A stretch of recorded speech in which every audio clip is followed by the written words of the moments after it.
Welcome to GardenDC, the podcast about everything gardening in the Washington, D.C. and Mid-Atlantic region. I'm your host, Kathy Jentz.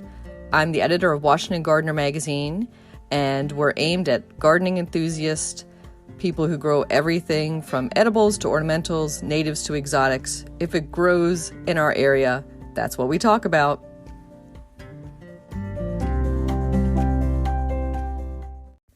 Welcome to episode 116 of the GardenDC podcast. In this episode, we talk with returning guest Kim Roman of Square Foot Gardening for You about miniature vegetables and other small space edible plants. The plant profile is on little blue stem grass, and we share what's going on in the garden, as well as some upcoming local gardening events.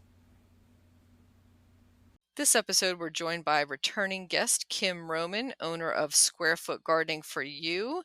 She was on the podcast way back on episode 3 in March 2020, talking about cool season edible gardening.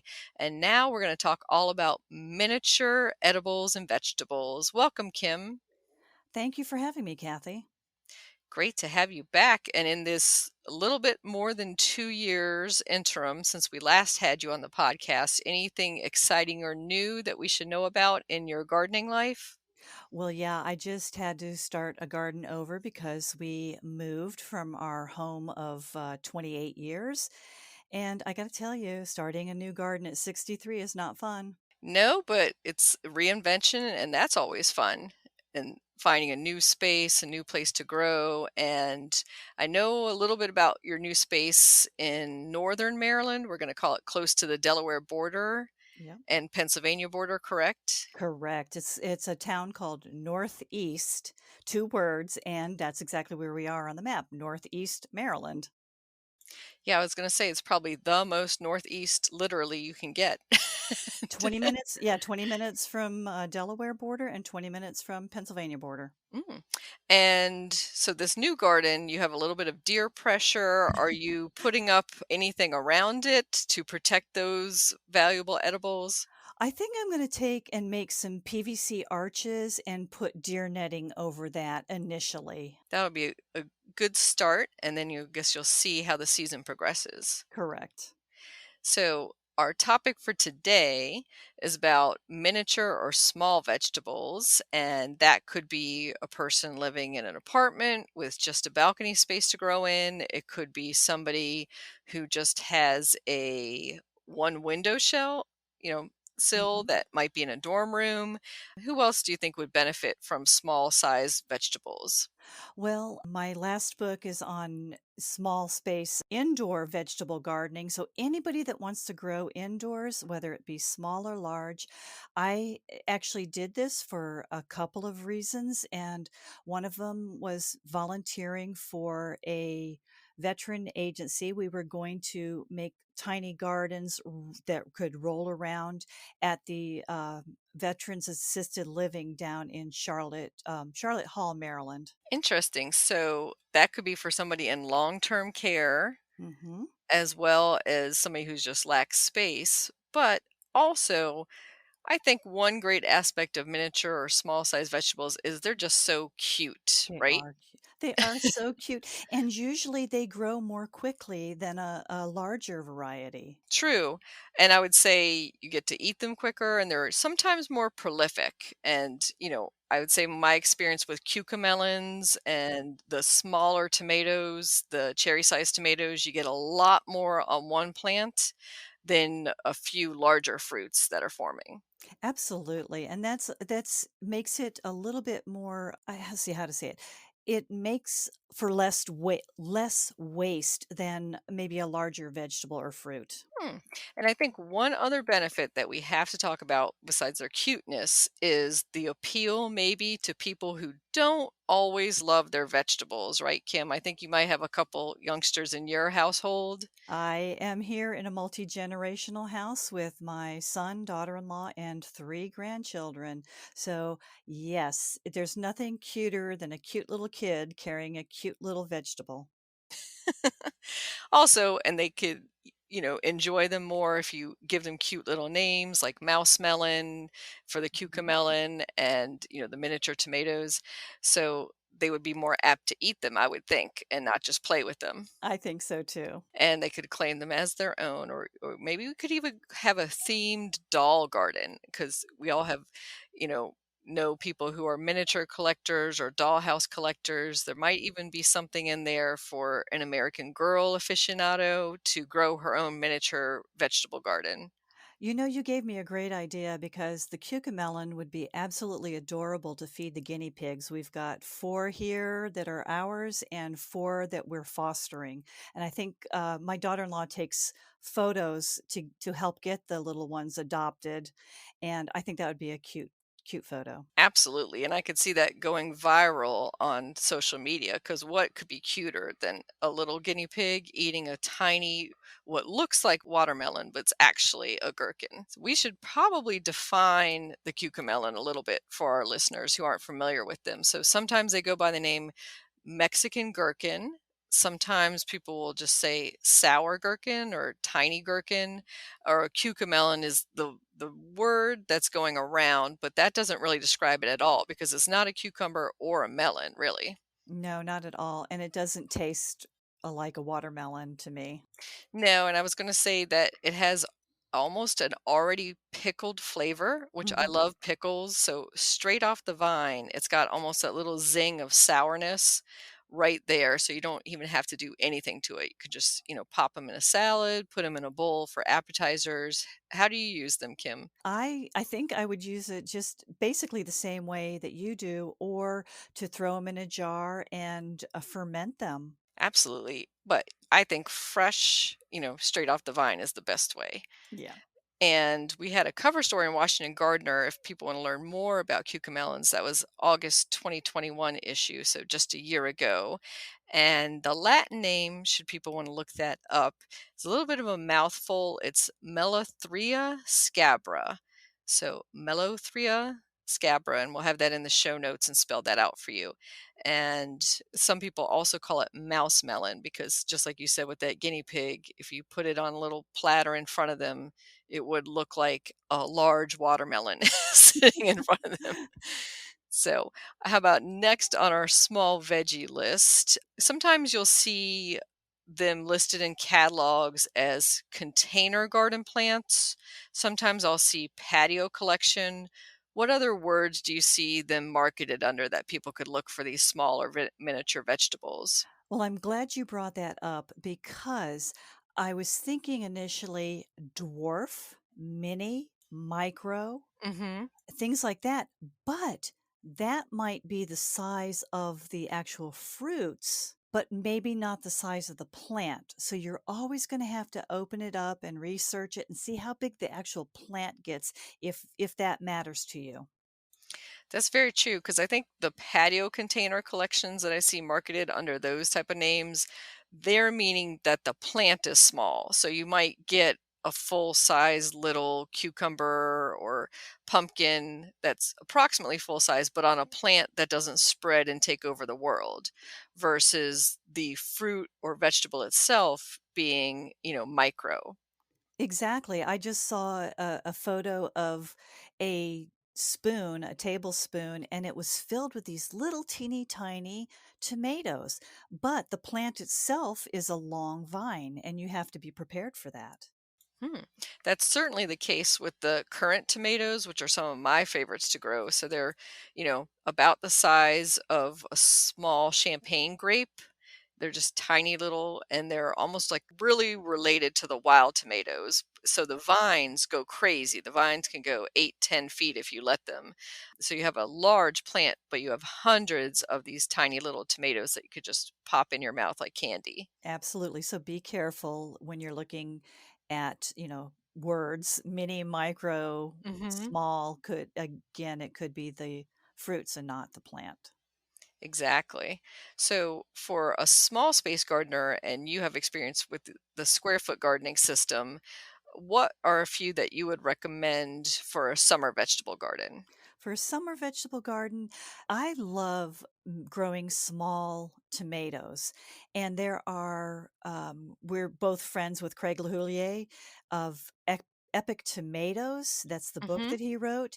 And he has been has a great breeding project where he is making smaller and smaller plants that have a lot of times the full size fruits on them. And the below that, or part of that, is the micro tomatoes, which are small plants, small plants, maybe some as small as 4 inches tall for a tomato plant. Wow, 4 inches tall. I have gotten a few of those micro tomato plants that are meant to be on your windowsill, not outside plants, to trial. Have you gotten those same ones? I did not, but you're gonna have to hook me up maybe. Oh, yeah. But, I grew top hat, I think that Mhm. it's top hat and or orange hat, sorry, orange hat was what I grew in my book, and it was lovely. Hmm. Yeah, and I was going to say that Craig was on the podcast as well in a previous episode talking about his breeding project. So we'll put a link to that episode for those interested in hearing more about Craig's incredible tomato breeding. And what else would you recommend for a small space vegetable gardener for the summertime? I like small eggplants. There's a variety that is sold by Renee's Garden Seeds that's called Little Prince, and it's a lot smaller than a normal eggplant plant. And the fruits are also small on that. Also, the same thing with a variety of pepper called Pizza My Heart, and they're great thick-walled peppers that are only about 3.5 inches for the pepper, and the plant's probably 21 or about 2 feet or less. Hmm. And I love those two varieties. And the Pizza My Heart pepper, is that a sweet pepper? It is. It's wonderful for snacking or putting on pizza. Awesome. And those are Renee's garden and they're sold by seed. So you would be starting those indoors in yourself or direct sowing them if you were lucky enough to be able to do that. But I think with most eggplant peppers, we're going to start those probably indoors in February to get them ready for the season. Absolutely, you're correct. And with eggplants, the little Prince eggplant, how many fruits do you get per plant? Because I've grown some of those miniature eggplants before, and I think maybe gotten 3, and not enough to like even make a serving, pretty much for myself making eggplant parmesan. I mean, they are also heavy feeders, so you are going to have to constantly feed them in order to get that, making sure that the fertilizer is not too high in nitrogen, which is only going to give you some leaf growth. And that's true for a lot of the tomato pepper family as well, that they're heavy feeders. So when they're trapped in those little tiny containers, Yeah. you're going to have to give them extra fertilizer and make sure that they're watered well.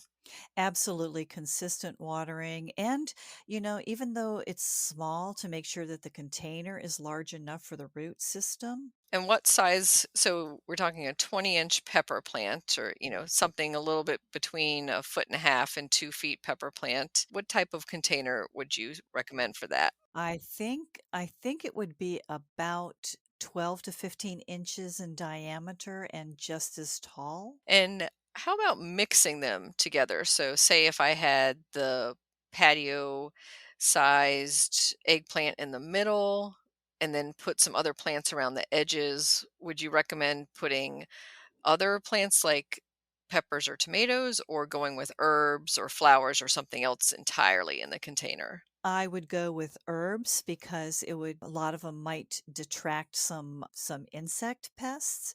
And also I'm glad you brought up herbs because while many of them are not specifically miniature sized, because you're growing herbs, you can cut those and prune them and keep them very small and, well mannered in your container. Yeah, and there's lots of herbs that have small size leaves, like tiny leaves, like the Yep. little thymes. There's even some micro basil leaves. So, and you can go up to the big salad sized basil leaves, which are really large leaves. So you either get use a few of those or lots of the tiny leaved herbs. But that gives you like a nice selection that you can grow together. Absolutely. And it's lovely to have different leaf shape and leaf color in your containers, just like a flower arrangement. Yeah, and there's always those classic Italian pizza containers that they'll do for school gardens where you have the tomato with the basil right there, and thinking of some of your favorite dishes that you can grow together. And there's a few herbs I would say don't mix well with others, right?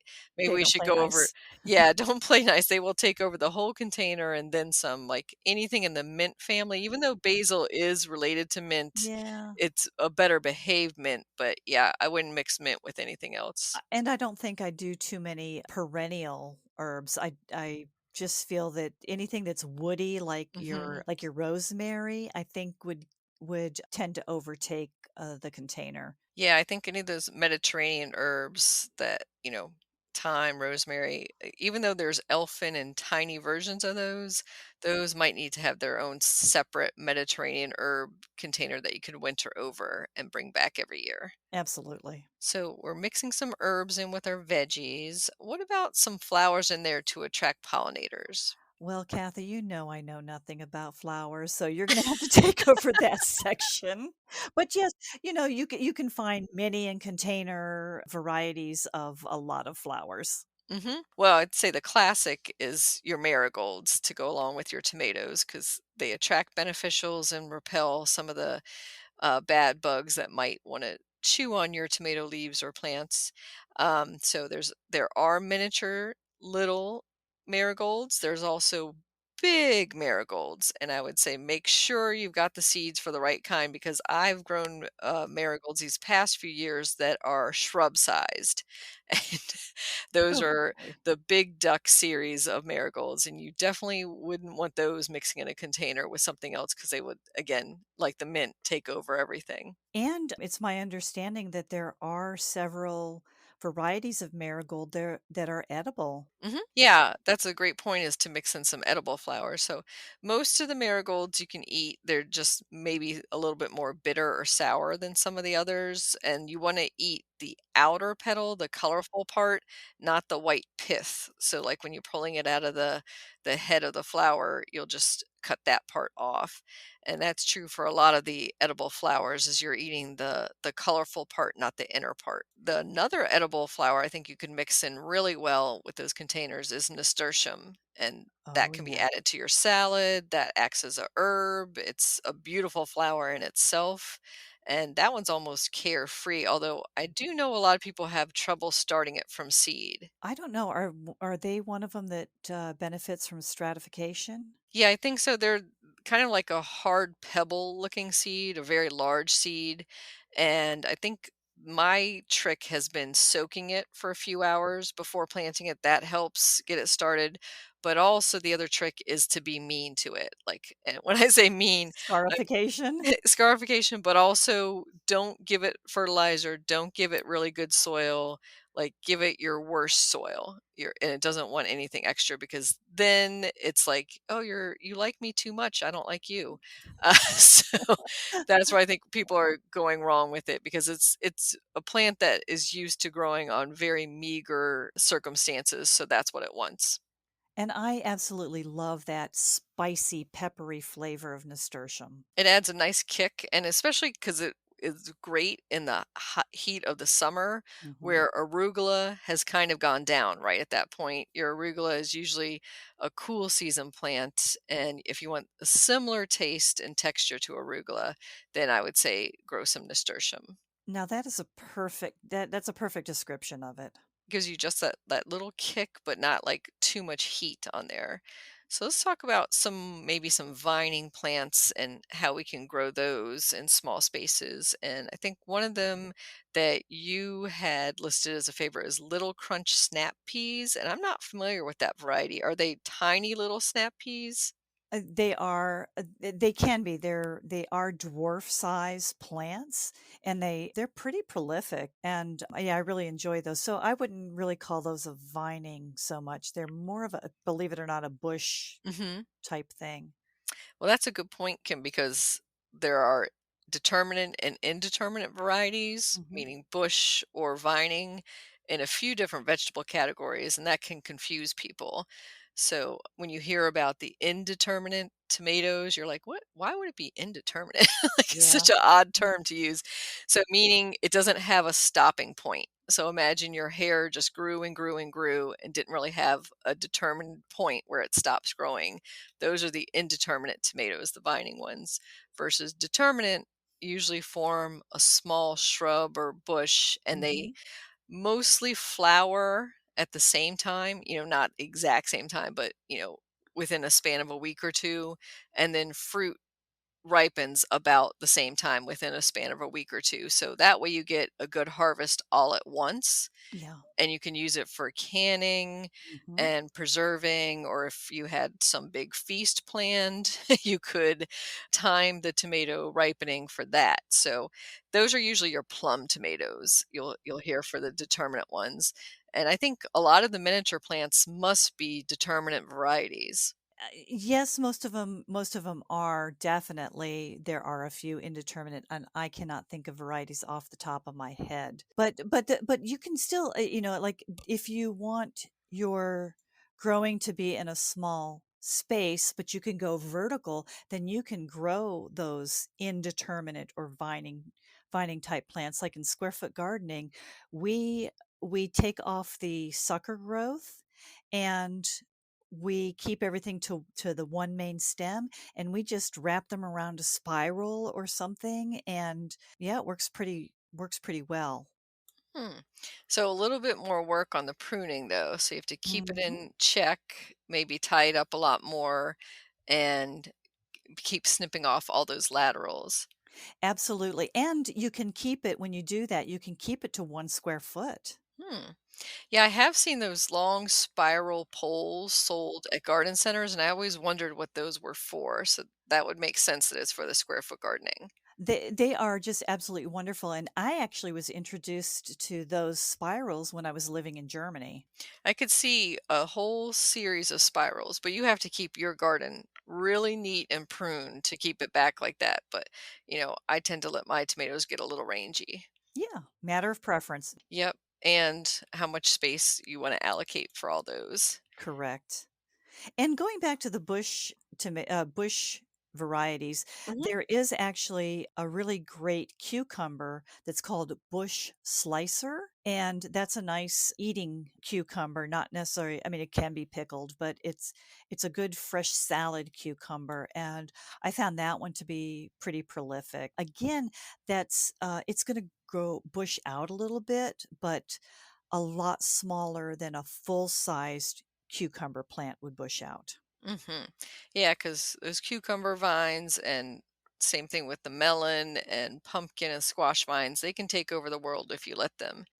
They sure can. Do you do any pruning of those type of vining plants? To keep those in check? You actually can. My suggestion is for people to go to YouTube and type in the search, how to prune blank, whether it be pumpkins or squash or cucumbers or whatever. And then they can find a video that'll tell them exactly how to do that. Because I never remember the rules for that. Yeah, they can be complicated, and you don't want to injure the pumpkin vine or melon vine so much that it stops producing. Because sometimes if you slit it in the wrong place, you're cutting off a whole section there. But hopefully it'll be able to recover too. So talking again about the bush versus vining plants, so we have those in the tomatoes that we talked about, and in peas and beans, and I'm trying to think of other crops that might have the cucumber. You have a bush one versus a vining, and there's not too many others that I can think of that do that. Peppers are mainly bush. You don't grow peppers on vining plants. Correct. And there again, check the size of the mature plant. And some of the seed companies don't put that information on it. So you're just going to have to Google how big does a ostia zucchini plant get or Hmm. something. Yeah, or walk around if you have a community garden near you or a demonstration garden. That's a great place to check out some new edibles and look at the actual size it grows to because it can surprise you. And you're right, they don't talk about it in the seed pack usually. They'll talk about the size of the eventual fruit and the Mhm. maturity, how long it takes to ripen from seed to the vegetable, but they won't talk really about this is going to be 6 foot by 6 foot in your garden. Correct. I think one of the tricks I was thinking of to save space if you have a little bit of a vining plant and you talked about going vertical up a spiral pole is also to create a mound. So like a kind of volcano that it can kind of drape over. Are there other similar techniques in square foot gardening? Not anything that can be grown vertically, like a ladder support. It looks like an A-frame, and it goes through the not spoke, the steps of a ladder Mhm. up one side and down the other. We could use bamboo poles. Like I'll take four bamboo poles and put one in each corner of my square foot gardening square. I will lash them at the top, and they're probably 4 to 6 feet, depending on what I'm growing. And I will put two pea or bean plants kind of diagonally in each corner. So that'd be a total of eight growing up that teepee. And that does bring up maximizing space like the Three Sisters, where you're layering different plants too. So you could do several types of beans on one pole. You don't necessarily have to do just 4 plants or 8 plants of the same type bean if you're really limited on space, but you want beans that would mature at a different time. You could probably do 2 or 3 on the same trellis and just be very vigilant about when you are harvesting them. And I think that would be particularly good for dried beans because then you can make yourself like a multi bean soup. Mhm. Yeah, and you could just leave them on there and then just pull the whole thing down and pick off all those dried beans. Right. And I actually don't, when you're working with beans, just snip them at the bottom. Don't pull the roots and everything out because that way you're going to leave a nice little nitrogen boost for the next generation of plants that go in that square. Mhm. And easier for you too. You don't have the backbreaking work of pulling up all those roots that might go a little farther than you think. Sometimes I'll pull out an okra plant and, the root will be 10 feet away. And I'm also pulling it out from some tomatoes and cucumbers and other places. It's always amazing how some of those roots will spread in the ground. Yeah, absolutely. Now, I there is one article that I absolutely love, and it's from balconygardenweb.com, and it's 28 dwarf vegetables to grow. Now, my mind was kind of blown because there are dwarf varieties of cauliflower, artichokes, avocado, Hmm. patty pan squash, bok choy, and on and on. And I thought that was kind of fascinating. Yeah, I think those are becoming more and more popular, especially that mini cauliflower heads and mini broccoli. Sometimes they'll call it heading broccoli or it'll have a different name to it than getting that full head. Because for us in the mid Atlantic, when we have a hot summer and 2 weeks of fall, right? And then winter. So you Exactly. don't get those brassicas developing to that big full head size a lot of the time. So getting some of those miniature ones or small heading ones that are just, meant to be for hors d'oeuvres, but not your main course. Those are actually better varieties for us for both of our cool shoulder seasons, the fall and the spring. Yes, and I pretty much have, forgone the heading broccoli in favor of sprouting broccoli. It's just my husband and I, so I don't need a lot of broccoli in a salad or something like that. And the leaves are edible.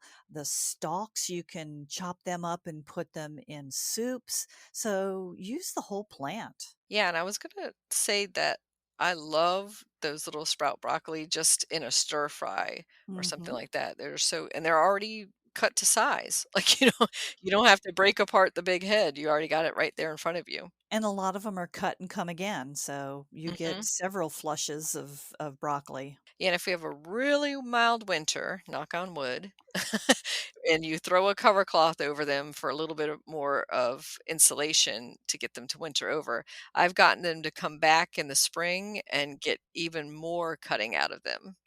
Yeah, and really quickly, and the benefit of that, anything that you can sort of over winter, something, not it's not going to grow, or it's going to grow so slowly you're not going to recognize that it's growing.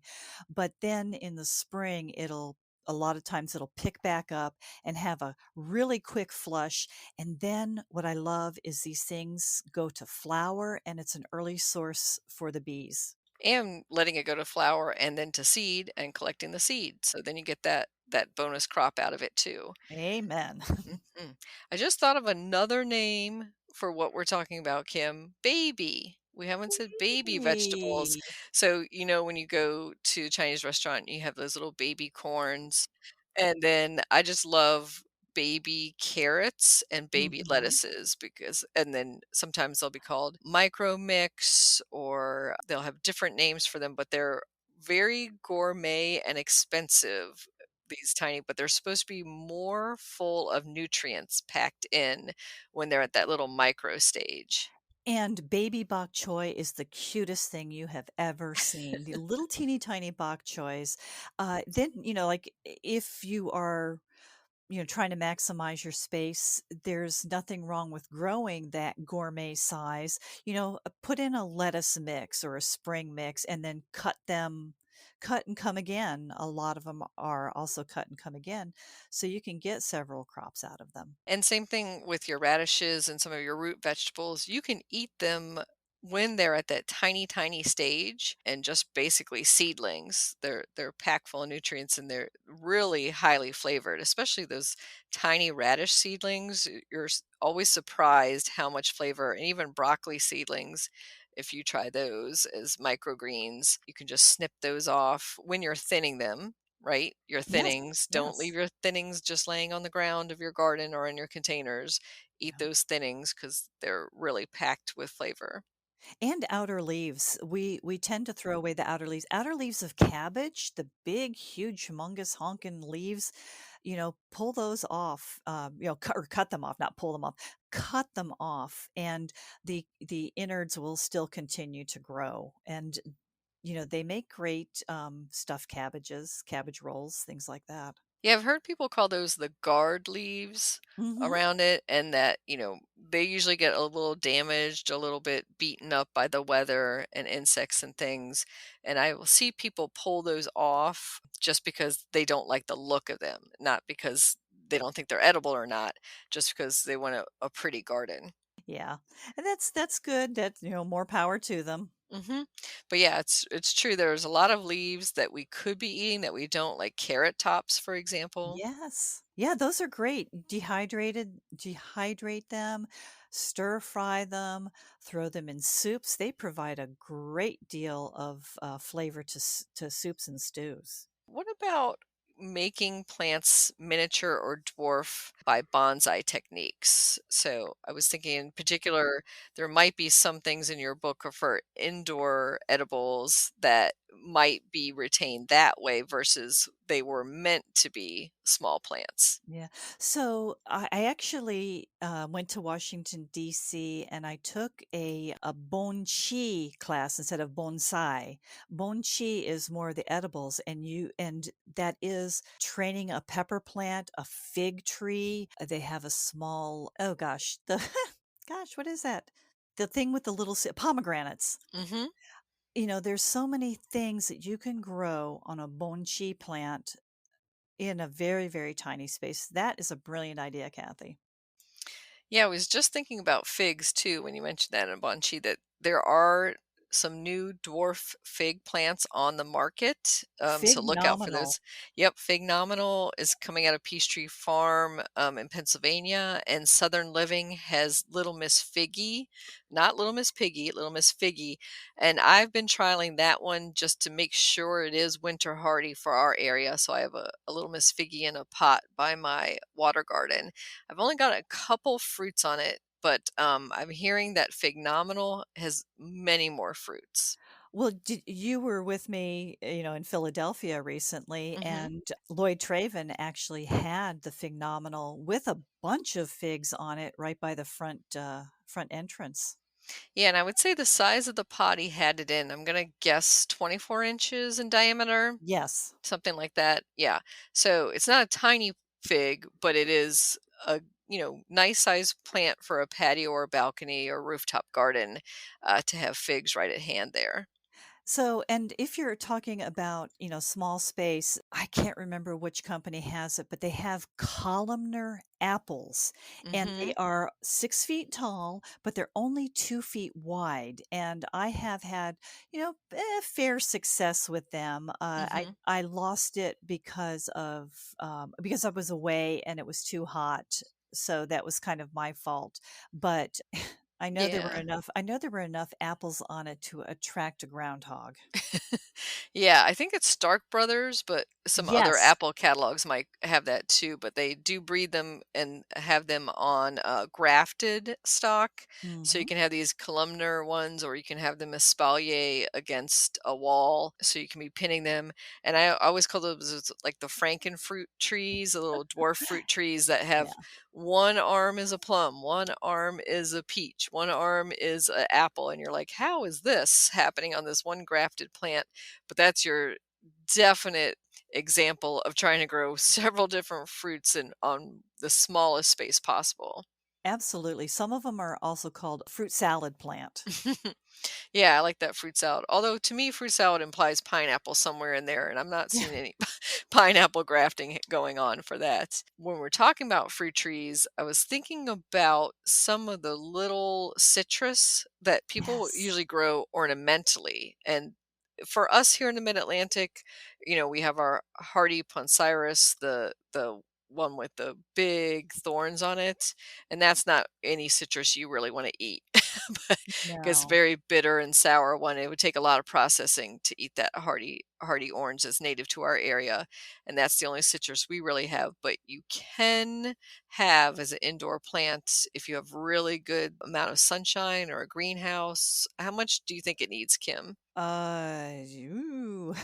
Hmm. It depends. It really depends. Inside my book, I do have, and I can't even think of what it is right now. I wrote it too long ago, but I do have kind of size range of what a plant would need indoors. Some of them, they're called dwarf or minis, and they're 6 feet tall Hmm. or 8 feet tall or 10 feet tall. But yes, it is a dwarf because a normal tree would be maybe 30 feet tall.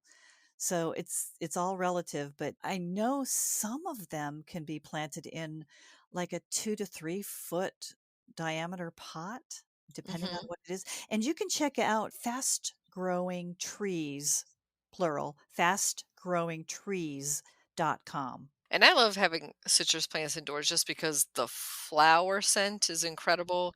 Even if you get no real fruit off of them, it's just wonderful to have that in the winter time. Absolutely. I could not agree with you more.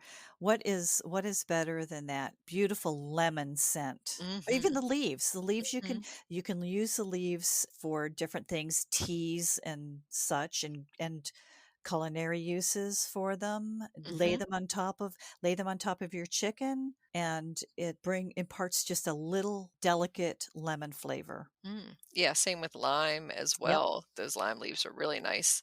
And I do recall seeing a friend's greenhouse and they had a miniature orange plant, little small tree, but it had one full size orange hanging. And it was like almost like the Charlie Brown Christmas tree because it is a full size orange and those get pretty heavy, but it was putting all of its effort and energy into that. Right. And I haven't grown any, but I know there are cold hardy small avocado trees, and I'm kind of curious Hmm. about that. Yeah, I would be curious to hear if any listener has gotten that to grow in the Mid-Atlantic, if that's been successful for them. That would be great to know. Hmm. So, wrapping up some of our small vegetable or edibles, do we miss any that favorites that are on your list? I'm thinking about some of the little baby greens, maybe. Baby greens are wonderful. Again, you can broadcast them, a mix of them, make your own spring mix, and serve them as baby greens. So it's larger than a microgreen, but smaller than the full adult plant, and they are just delightful. Treat yourself. A handful of seed is, $1 maybe if you're really broadcasting thickly. And what does spring mix cost in the grocery store? Hmm. Yeah, at least $3 to $5 a bag, Hmm. for sure. And those are cut and come again, like you were saying before, so you get maybe 3 harvests at least out of them. Absolutely. Yeah, so those miniature tomato plants that I was talking about that you could buy at the grocery store and have on your windowsill that I was sent to trial were from Pan American Seed, and there's one called Micro Tom Tomato. They have Yep. some peppers in the series, and those are meant to buy them green in the grocery store, like the fruits are green at that point, and then ripen them on your windowsill and then discard the plant afterwards. So they're totally meant to be a disposable, like annual plant just to have, and they're selling them under the name Kitchen Minis collection. So you can look out for those. And that's basically just to have a fresh, really fresh garden fresh tomato on your windowsill and just to have the experience of growing it, I think. The same, thought behind those pots of basil that you can buy at the grocery store as well. That's fascinating. I think it also gives people a nice experience, especially if you don't have outdoor growing space. And, the two hardest things, peppers and tomatoes, to grow without full outdoor space. They're giving you a pretty much guaranteed success with these little micro kitchen minis. And another thing to think about is there are indoor hydroponic systems, the real small ones like Aero Garden and Click and Grow, things like that, that are just there. They have the little, like the coffee pods, and you plug it, it's a plug and play type hydroponic Hmm. system. And they're usually very tiny plants, and they're fantastic. Yeah, they would have to be in those little pods. Yep. Any others that we missed off of your favorites list? Whew. No, I'm just looking forward to, like I said, I have never grown the small cauliflower, but once I was preparing for this broadcast, I just like, oh, cauliflower. That's interesting. And a small cauliflower again is the perfect size for two people, which is what my household is. Hmm. Or single households. I think what's fun about this topic is just coming from the Montgomery County Fair, and there's competitions for largest tomato and biggest zucchini. That there should be competitions for tiniest. I think the tiniest little tomato you could grow, the tiniest little zucchini. Here, here. I agree with that. I mean, that's what we're going to more and more is the small size, because it scales well with your house, especially indoors. And yeah, that would be a great idea. I think that would encourage more growing. The Miniature Vegetable Festival. We could call it something like that. So, how can our listeners follow up with you, Kim, and say the name of your book again so they could purchase that as well? Okay, so the book is How to Garden Indoors and Grow Your Own Food Year Round. And my website is SFG, like Square Foot Gardening, SFG, the number four and the letter U.com. And I have a variety of online classes, on demand video classes. And anytime you want to look me up, do the ampersand. So at Square Foot Gardening, the number four, the letter U, or at Your Indoor Food Garden. Hmm. And they can find you on Facebook, Instagram, and uh, TikTok. TikTok as well these days. Yep. So Kim has very popular TikTok channel and demonstrating some great vegetable growing and other things on there. Any final thoughts on growing small vegetables or just gardening in general, Kim? Well, just I would love to encourage anybody grow anything anywhere using any method that you can. Really the thing that we all want you to do is learn how to grow some of your own food especially. Don't don't worry, don't try to get fancy, don't make it expensive. Just do your best. And if you're a beginning gardener, I got to tell you, you're not an expert gardener until you've killed hundreds of plants. Mm-hmm. It is definitely a trial and error type of hobby. So you're going to, grow some, you're going to lose some, and you're going to have some good successes too. Yeah, absolutely. Thank you so much, Kim, for sharing about miniature edibles with us today. You are very welcome, and thank you for having me.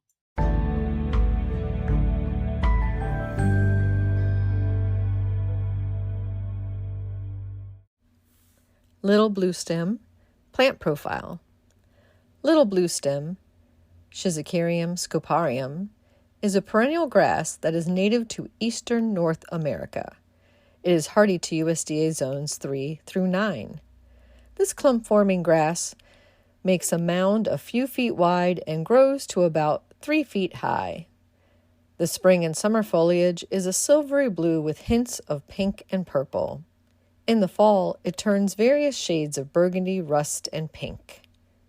It is the larval host for a number of skipper butterflies and has attractive seed heads that are fuzzy white and are eaten by small birds in winter. It is deer-resistant and drought-tolerant. Little blue stem grows in full to part sun. It tolerates a variety of soil conditions, but does not like a constantly wet root zone. The only maintenance is to cut it back in late winter or early spring before the new growth emerges. It can be propagated by seed or root division. This ornamental grass was designated as Perennial Plant of the Year for 2022 by the Perennial Plant Association. It pairs well with coneflowers and tall sedums. There are several cultivars that are widely available. They include the Blues, Standing Ovation, Jazz, and Blue Heaven. Little blue stem, you can grow that.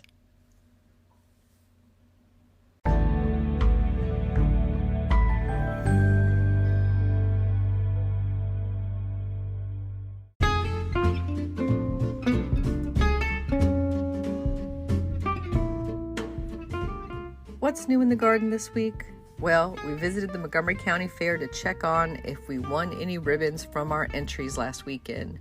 And we did. We won second place for our Bikino peppers and a third and fourth ribbon for our Sun Gold tomatoes, as well as a third for our little carrots, and a few ribbons also for our zinnias and other flowers. So it was a good year, and if you have a local fair near you, I encourage you to enter your vegetables and flowers. It's always fun.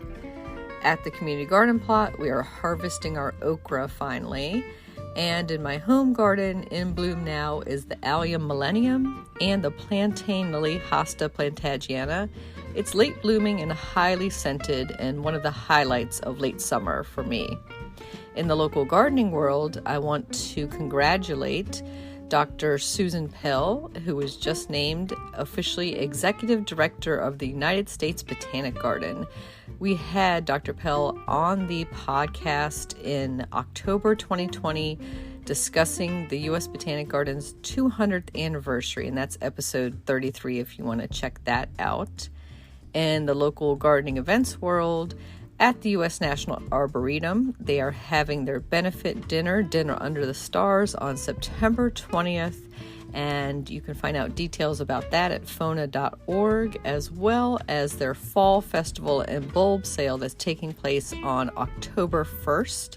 Save that date, more details are coming, and a garlic planting party at the Youth Garden on October 29th. So check all those out at fona.org. in Virginia at Green Spring Gardens. They are having their begonia show this weekend.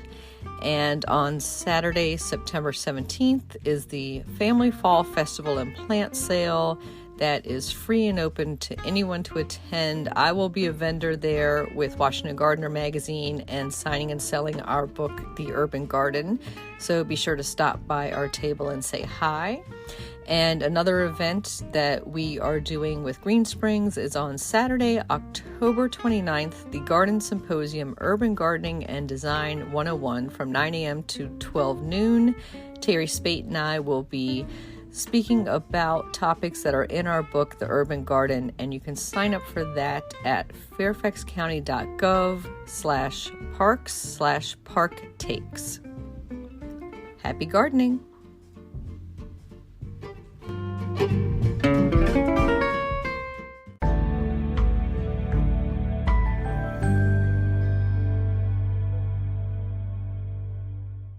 In the new book, The Urban Garden by Kathy Jentz and Tori Spate, you'll find dozens of inspiring and creative ways to grow flowers, shrubs, vegetables, herbs, and other plants in small spaces and with a limited budget. Whether you want to grow on a balcony, rooftop, front stoop, or a tiny urban patio, turn your growing dreams into reality and build a gorgeous and unique garden that showcases your personal style while still being functional and productive. With the ingenious ideas and resourceful tactics found here, you'll be maximizing yields and beauty from every square inch of your space while also making a lush outdoor living area you'll crave spending time in. Whether you're growing edible plants or beautiful flowers, the 101 amazing growing ideas found in the Urban Garden will turn your tiny urban yard into a treasure trove of green you'll be proud to share with family and friends.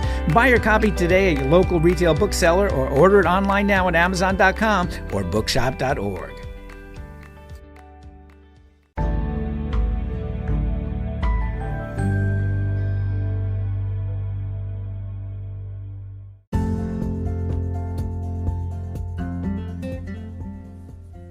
Thank you for listening to GardenDC. You can become a listener supporter for as little as 99 cents a month by going to anchor.fm/GardenDC/support. Another way to support this podcast is to subscribe to our monthly digital publication, Washington Gardener Magazine. To do so, go to WashingtonGardener.com. Thank you.